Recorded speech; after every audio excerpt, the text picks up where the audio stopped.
Good afternoon, everybody. We're coming to you with our Good Friday children's sermon. So, the first thing I want to do, I brought my helper with me today, is to ask, what happened on Good Friday?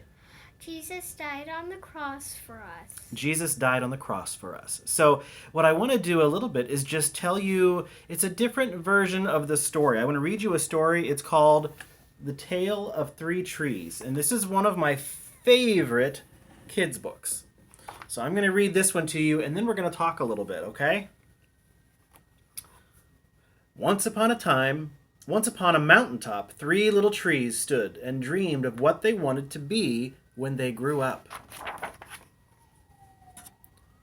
The first little tree looked up at the stars twinkling like diamonds above him. I want to hold treasure, he said. I want to be covered with gold and filled with precious stones. I will be the most beautiful treasure chest in the world. The second little tree looked out on a small trickling stream on its way to the ocean. I want to be a strong sailing ship, he said. I want to travel mighty waters and carry powerful kings. I will be the strongest ship in the world. The third little tree looked down into the valley below, where busy men and busy women worked in a busy town. I don't want to leave this mountaintop at all, she said. I want to grow so tall that when people stop to look at me, they will raise their eyes to heaven and think of God. I will be the tallest tree in the world. Years passed, the rains came, the sun shone, and the little trees grew tall. One day, three woodcutters climbed the mountain. The first woodcutter looked at the first tree and said, "This tree is beautiful. It is perfect for me." With a swoop of his shining axe, the first tree fell. Now I shall be made into a beautiful chest, thought the first tree. I shall hold wonderful treasure. The second woodcutter looked at the second tree and said, "This tree is strong. It is perfect for me." With a swoop of his shining axe, the second tree fell. Now I shall sail mighty waters, thought the second tree. I shall be a strong ship, fit for kings. The third tree felt her heart sink when the last woodcutter looked her way. She stood straight and tall and pointed bravely to heaven. But the woodcutter never even looked up. "Any kind of tree will do for me," he muttered. With a swoop of his shining axe, the third tree fell. The first tree rejoiced when the woodcutter brought him into a carpenter's shop, but the busy carpenter was not thinking about treasure chests. Instead, his work-worn hands fashioned the tree into a feed box for animals. The once beautiful tree was not covered with gold or filled with treasure. He was coated with sawdust and filled with hay for hungry farm animals. The second tree smiled when the woodcutter took him to a shipyard, but no mighty sailing ships were being made that day. Instead, the once strong tree was hammered and sawn into a simple fishing boat. Too small and too weak to sail an ocean or even a river, he was taken to a little lake. Every day he brought in loads of dead, smelly fish. The third tree was confused when the woodcutter cut her into long beams and left her in a lumberyard. What happened, the once tall tree wondered. All I ever wanted to do was stay on the mountaintop and point to God. Many, many days and nights passed. The three trees nearly forgot their dreams. But one night golden starlight poured over the first tree as a young woman placed her newborn baby in the feed box. "I wish I could make a cradle for him," her husband whispered. The mother squeezed his hand and smiled as the starlight shone on the smooth and sturdy wood. "This manger is beautiful," she said. And suddenly the first tree knew he was holding the greatest treasure in the world. One evening, a tired traveler and his friends crowded into an old fishing boat.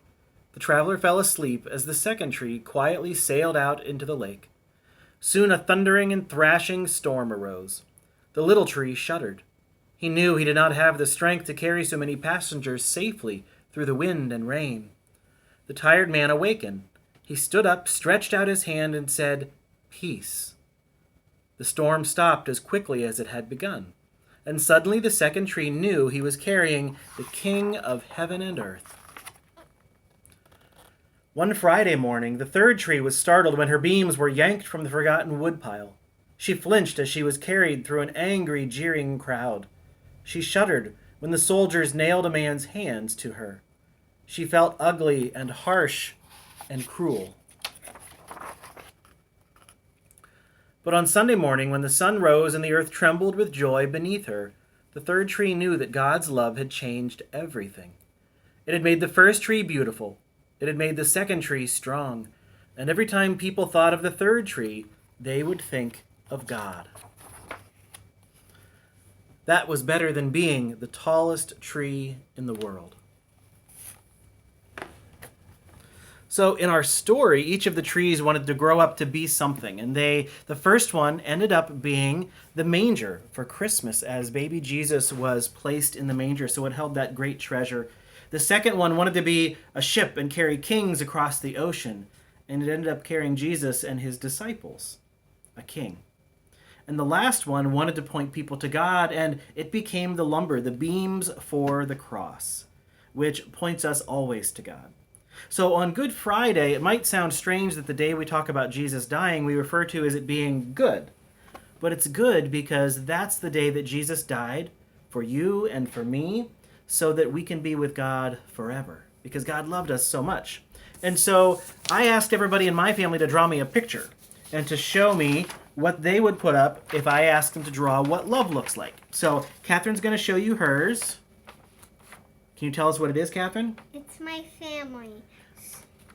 So, this is my mom. She's saying hello, and she's holding my dad's hand.